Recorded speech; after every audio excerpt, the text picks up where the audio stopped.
Greetings, friends and followers. This is Nurses Talking. I am Dale Barzy. As always, if you like what you see and hear, subscribe, leave a comment, and let us know what you think. So here on Nurses Talking, we speak to nurses anywhere in the world and at any stage in their nursing journey, from students to retirees and anywhere in between. And so today I'm very, very, very pleased to welcome Mrs. Wendy Gavin Mayo.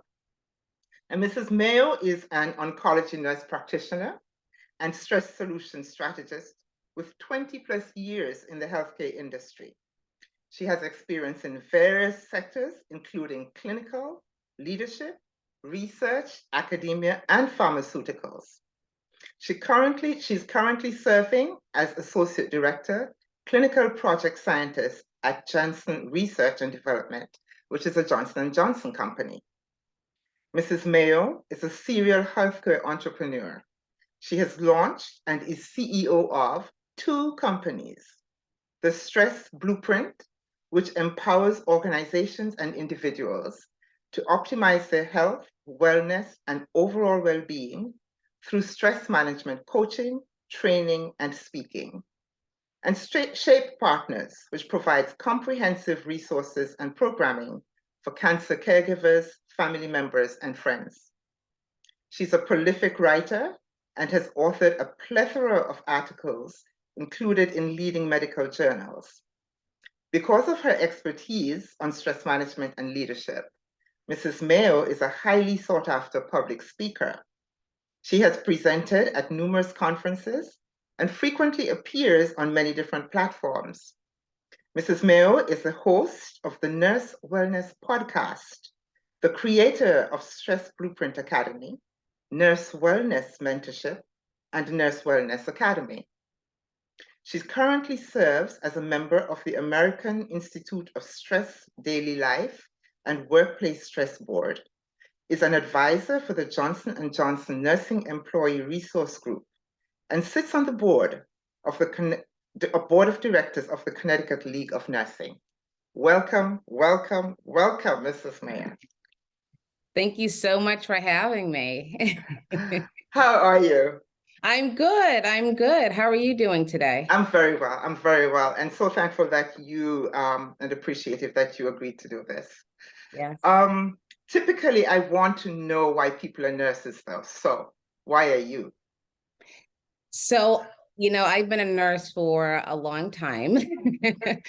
And I have to just say, the reason I started off in nursing is the same reason why I'm still in nursing. I am a servant leader. I love to serve, especially patients. And, since this pandemic, I have realized that I can serve on a whole different level. So I'm a nurse because I am an avid server or servant to the people of this world. Okay, and that is huge. That is huge. But nursing comes with challenges. So what are some of yours? Yeah, so the challenge in nursing is that there's so much to do. So I speak to nursing students all the time about, being a nurse, and I think it's one of the best professions on this planet because you can do so many things. Indeed. So the challenge with nursing now is that we are in a crisis. Mm-hmm. We are in a national nursing shortage crisis. And like I am a servant, I know all my fellow nurses are also servants. And the struggle now is how do we reconnect nurses with their passion for the profession? Yeah. It's a struggle for me. Yeah. Because I want to be that catalyst to help nurses reconnect with their passion for the profession, as well as understand that we can have a bigger footprint. Yes. Within the healthcare industry. Yes. And I don't believe all nurses really understand the power that we have.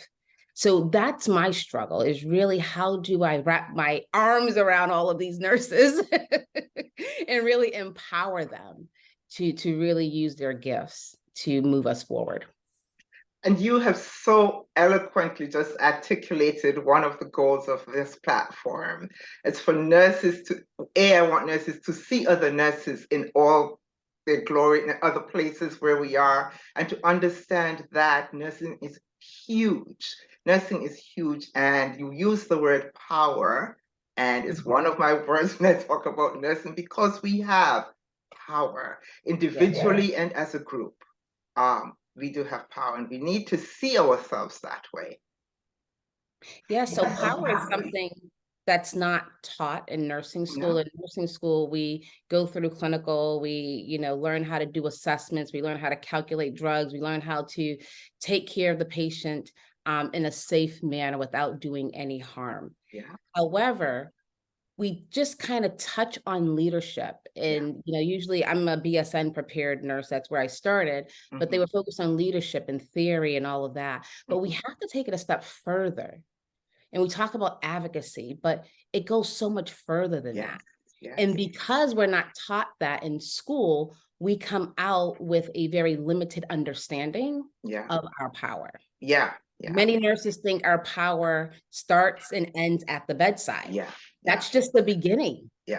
That's just the beginning. Indeed. And I think it's why we have, I don't want to say we have allowed ourselves, because that's almost like blame ourselves, but this is why we have ended up where we are, because we ourselves did not understand that when we walked into a resident's room, for example, with a pill, we brought a whole lot more than the pill. Oh, absolutely. Absolutely. But in daily nursing life, what would you like to see change? As I speak to nurses, I hear a lot of stuff. So what would you like to see changed? So in daily nursing lives, I would like to see nurses thriving as people. I focus on stress management and emotional intelligence because I think it starts with us. We have many stressors in our lives, and those stressors do not stop when we enter a healthcare institution. So we have to understand who we are, what we want, and how are we going to get what we want. And that starts from really identifying stressors in your life. And when I talk about stress, a lot of people poo-poo it. Like, everyone is stressed. Yes, everyone is stressed. But prolonged stress can impact your mental and physical health. And if your mental and physical health is impacted, you can't serve at your optimal level. So as nurses, we need to really sit down and really think about where we are in our personal lives and our professional lives. Indeed. And figure out, is that where we want to be? And then figure out ways we can kind of get to where we are from where we are to where we want to be. And that's really mitigating or understanding how to manage your stressors. Exactly. And actually, nursing, multiplies those stressors like exponentially. Someone wrote a poem that I think is awesome, and I really have to look for it because I don't remember who the author was, but it's called 30 Seconds in the Hallway. And it talks about how within 30 seconds, you've come from one room, you have to go to another room. And the situations in those two rooms are so very different. And there's just a hallway between the two of them. And it takes you 30 seconds to cross. But in those 30 seconds, the things you have to change within yourself in order to be prepared for the second where you are. And imagine doing that 10, 15, 20 times a day. I think you said it, we enter that patient's room with a pill, and that's not all we're bringing. That's not all. However, that patient is not only taking that pill, that patient's in that bed that has so many things that we can't even see. So many experiences, so many different needs, right? So how do we recalibrate in order to serve that patient in that time of need? Exactly. Every patient's different. And every patient's different. Exactly. And not only is every patient different, every day that I walk into work, I'm a little different. Absolutely. Absolutely. So I don't know. A lot of people are talking about, when we talk about, so many nurses leaving the profession, you talked about, the where we are in a crisis with so few nurses at this point. And as I speak to nurses, it's a global crisis.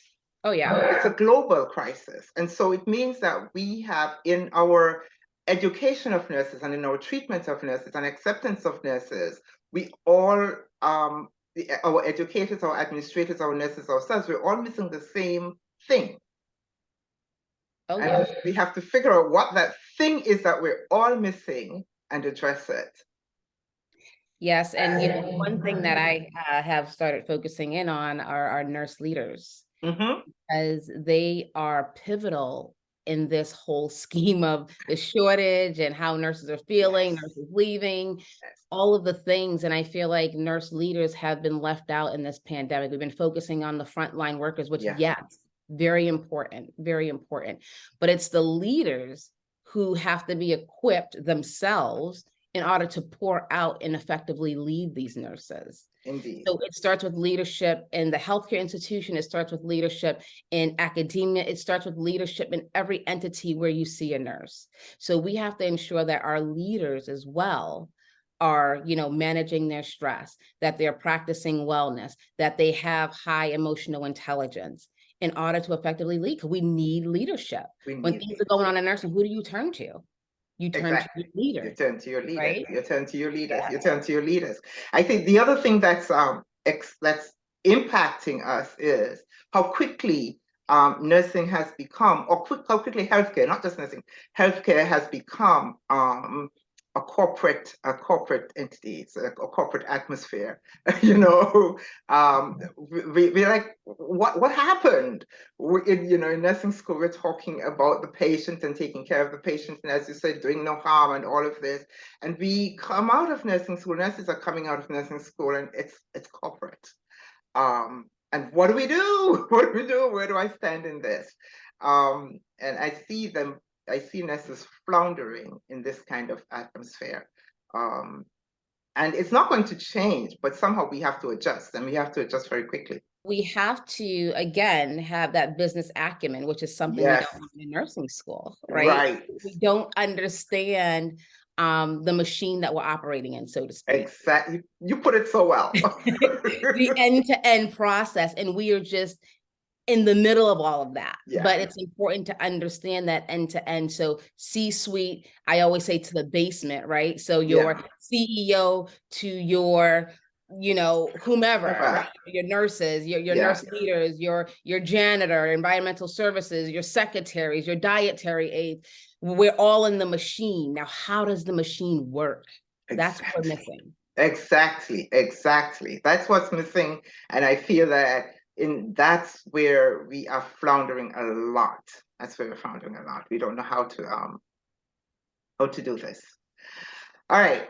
So what advice? We have spoken about all of this. You know, we're floundering. And what advice, though, would you give to somebody who is a nurse or contemplating becoming a nurse and hearing all these things? My daughter-in-law said to me the other day that, you know, there is so much on TikTok. There are so many young nurses on TikTok talking about bullying and stuff like this. What advice would you give to somebody who wants to be a nurse, but is a little scared of all of this? Understand your why. Because your why is going to take you through, you know, those times of uncertainty, indecision, uproar, right? So understanding your why. So despite whatever's going on in nursing, you have to come into the profession knowing your why and being a change agent. We talk about advocacy, but we are the change we want to see. We just don't know that yet. All of us don't know that. Indeed. And understanding the power that we have collectively as a profession, not individually. But I think anyone who wants to, you know, enter the field of nursing, please come, please join us. We need you. But understanding your why and understanding that it's not going to be easy, and you have to do it for the right reasons. Yeah, absolutely. And I say you do have to take time. You do have to take time and think. There are some people who knew when they were 5 years old that they were going to be nurses. Good for you. Not everyone does. Not everyone does. And those who come to it by a different route, we really need to take a little time. It's okay. We want you here, but take a little time, because we want you here and healthy in every single way. And speaking of healthy, self-care. huge thing, huge thing. An area where nurses fall down, in my opinion, fall down a lot. What do you think? What does self-care mean to you? Self-help. Because without your health, you can't do anything. Yeah. And I'll tell you, the beginning of this year of 2020, I had all these plans to do all these things of, 2020, I'm going to do this, I'm going to do that, have all this impact. Yeah. And New Year's hit and I was sick. I could not get out of bed. I could not do anything. Mm-hmm. All those hopes, all those dreams, all those plans I had just dissolved. They were reprioritized. Yeah. Because I was stuck in bed. And the reason I'm telling you that is because without self-care, that impacts your health. Without your health, you can't be anything to yourself or anyone else. Yeah. And I believe with the pandemic, self-care has gotten a bad rap about, oh, poo-poo self-care, poo-poo stress, poo-poo burnout. But self-care is really sustaining your health. Mm-hmm. I talked about wellness, and physical wellness is the foundation of everything. Eating healthy, sleeping, so important. Yes. Moving your body, going to your wellness visits, doing those things for you. That is self-care. It's sustaining your core. Yeah. Yeah. You are. Yeah. So Yeah. self-care, people say, oh, it's not getting your nails and it's not doing, but it is if it's going to sustain your core. Yeah. If it's going to sustain how you feel about yourself, how you show up in the world. Yes. And it's different for everyone. But I think of self-care as really your health care. Mm-hmm. Mm-hmm. Yeah. Right? Because Yeah. it's really pouring into yourself to sustain yourself so you can actually do the work. Yeah. Yeah. It's so important. Yeah. Which when you step out, you are comfortable with the way you step out and feel when you step out. Absolutely. Yeah. Yeah. And so you are an entrepreneur. I can't go without touching on this serial entrepreneur thing. What made you become an entrepreneur? I, been a nurse for many years. And then when the pandemic hit in March of 2020, I had to make a really tough decision because I was working from home as a scientist and very comfortable. I, just had my son, newly married. And I was sitting, on my couch, watching the news and just watching what's going on in the world. And I was struggling. I was struggling because I'm a nurse, I'm a servant. There's a need out there. There's a virus out there killing people, and my colleagues are on the front line. And I was struggling, Dale, to really make a decision. Do I stay here and really play it safe? Or do I show up and honor myself and my profession? And despite, my mother not being supportive at all, which is understandable, I just had a baby. And I went back to the front lines in the middle of the pandemic. And that one decision opened up my mind. It opened up my mind to really show me that I can serve on a different level. And when I went back, I was able to witness, my colleagues, stress. There was a lot going on. Yeah. Going on. And I utilized what I learned just trying to make that decision, those tools and the process that I use to help other nurses manage their stress. Because that indecision that I was feeling, that fight, that tension I was feeling, that was stress. That was like a lot of internal stressors, a lot of external stressors. But how did I move past that? How did I make the decision? So I utilized my experience to help nurses and other healthcare professionals manage their stress so they can step into their best self. So it may not be, going back to the front lines, but it may be another decision, maybe reconnecting with their profession. But I utilized that to help other nurses and had great results, amazing results. I helped a number of nurses and healthcare leaders manage their stress and just really, be their best, do their best to give their best. That's our motto. Yeah.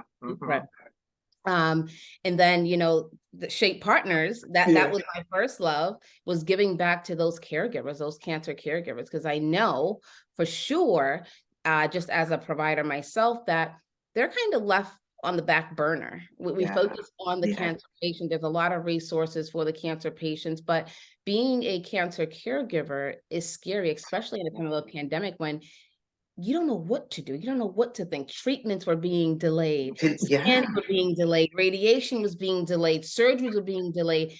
And as a caregiver, that's so much stress. Yeah. So, I started a platform where I was doing Wednesdays with Wendy just to give out information and resources and just to help empower them. And, if they had questions, being a resource to help them answer those questions, because many times the uncertainty is what eats at you, right? So, just having them come to a place where they can come and talk to other caregivers and get support without feeling judged. So that's how I got into entrepreneurship, and my mind is like blown. And now I think every nurse be an entrepreneur because we have so much to offer the world. Yeah. So much in so many different areas. And it was interesting that you were talking about your indecision to go back, because I pretty much experienced the same thing. I had already retired.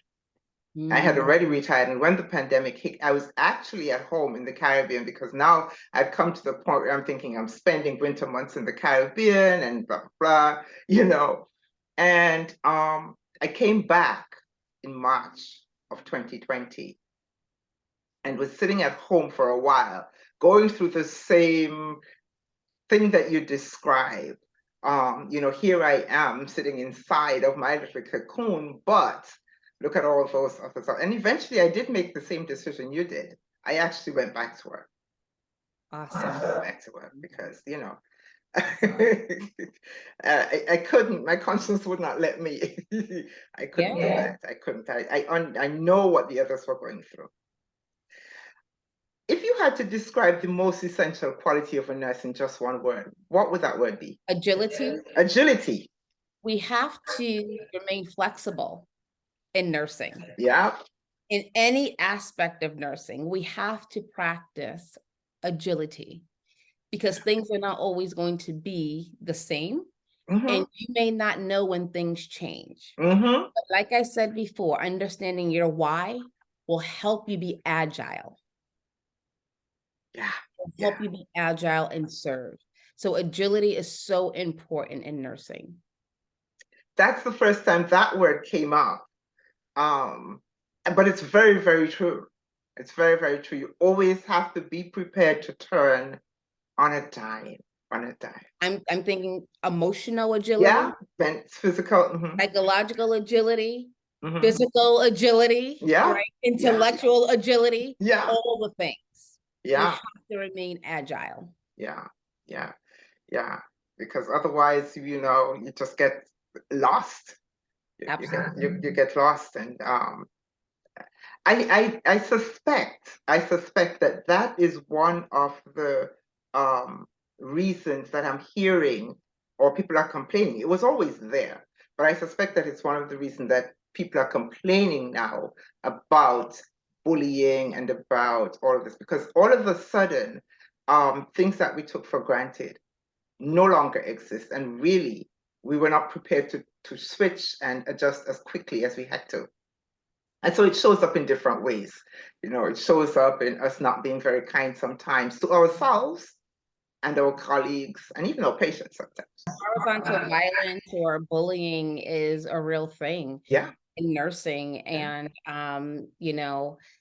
it really starts with that person. So like we said, the patients bring, their invisible baggage to, that bed, right? That they're in, that room. We bring our baggage, and, the nurses who are out there who are bullying, they have baggage. They have, really checking themselves and understanding, what is that about? What is that about? And many times the nurses on the receiving end of the bullying internalize and think it's about them, but it's not about you. It's not about you. It's about the person who is bullying. And I think it goes back to the leadership. How do we have a, no tolerance bullying policy where you can advocate for your team and everyone understands that that is not going to be tolerated here? You have to really deal with whatever baggage is going on in your life that makes you want to come here and, bully or mistreat your colleagues, your patients, yourself, whomever. Yeah. Right. But it goes back to leadership really having a no tolerance policy for that. And with this pandemic, we really saw it because the stress. When you're stressed and you don't have an outlet, you start doing things and showing up in ways you don't even recognize yourself, right? Exactly, so these are people who you wouldn't even think will be bullying or be mistreating, but when we're stressed and we feel like we don't have an outlet, you don't know what you're capable of. Yeah. And do I have time to tell a little story? Absolutely. Yes, you do.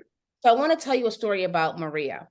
Mm-hmm. Maria was a CNA working in a long-term care facility, and nicest woman, nice to the patients, nice to her colleagues. And anytime people needed, a day off or needed to take their kids somewhere, she would pick up time. Maria would pick up as much time as she needed to make sure she was helping out. And leadership knew this. They knew that she was taking on a lot. And then one day, Maria was getting a patient ready, and the patient hit her. And she hit the patient back. And Maria lost her license, lost her job, lost her livelihood. Now, why did she do that? She was stressed to the max. She was at her max. And that's the thing. When we're at our max, we don't know what we're capable of doing.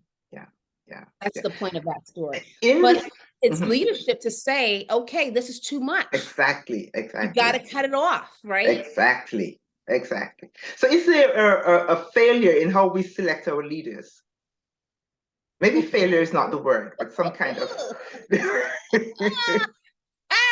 So failure, I don't know if it's failure, but in my experience with nurse leaders, we don't have a lot of training. Like I was saying, in school, we don't really have that training. Many times you're in a leadership role, and while you're in the role, you're getting training, right? So it's kind of reactive versus proactive.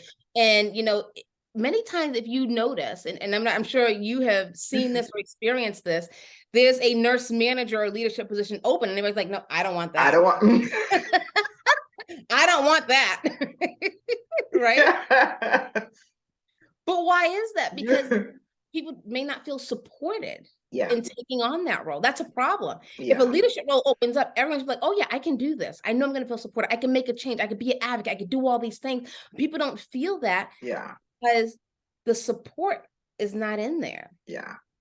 So I think we set our leaders up to fail sometimes. Right? Because like, oh, you've been here the longest, or oh, you're the only one. Right. That's not criteria. We can't do that anymore. Yeah. Exactly. Oh boy, so many things we have to work on. In one way, it's challenging. In another way, it's very exciting that there's so much that we have to work on, and that we can recognize these areas where we need to work. And I'm very, very encouraged that so many nurses are pursuing higher education. I feel like it will give us a broader ability, a stronger ability to be proactive, to stand up for ourselves, to stand up for each other. So I'm very excited to see this is happening. I'm actually pursuing my doctorate as well in nursing leadership. Right. But more so, I was talking to my professor the other day, because we do quality improvement projects, to look at, quality indicators, quality measures. And, I wanted to do my project on, stress and burnout in healthcare professionals. And of course, it's like, no, it has to be, quality, something quality, like, So I picked hypertension, which is fine. But Dale, I have to tell you that I'm still writing in about the stress and the burnout, because it really impacts us meeting those quality measures, right? If you have people who are stressed, burnt out, or you have a shortage, they can't meet those quality measures. So those metrics are still going to be, declining. Exactly. So it impacts every aspect of healthcare. And I think we need to really think about, when we think about quality, think about the quality of our healthcare workers, Yeah. not just numbers and Yeah. diagnoses, but how are healthcare workers, how's their quality of being, well-being, Yeah. quality of health. Yeah. Exactly. Those are the things we need to think about. Exactly. Thank you so very, very much for doing this today. I appreciate you so much. It was such a stimulating conversation. Thank you so, so very much. Yes, you're welcome. And can I just say one thing before we wrap up? I just want to say for all of our nurses out there, you asked about people who are thinking about going into the profession, contemplating even, nursing students who may be struggling to say, is this the right thing? I want you all to reach out to someone, reach out to a mentor, because you can't do this alone. You need a tribe, but reach out to someone who's going to encourage you, who's going to lift you up, who's going to reassure you that you are doing the right thing. And even for, my legacy colleagues out there, my nurses who've been doing this a long time, who feels like this is it, get in the right circles. Community is so important, and we are never too old to have mentors. Indeed. Or advisors. So let's get in the right circle with people who are going to feed us, uplift us, and really lift our profession to the next level. Because it all starts with us. It all does. It all does. And as you mentioned, mentors, we need to recognize also who can be a mentor, because sometimes we think that only certain people can be mentors, but everyone has something to offer. Everyone can actually be a mentor. Absolutely. Thank you so much. Thank you for having me. This was an amazing conversation. I look forward to coming back sometime. I would love it. Thank you so much. Bye-bye.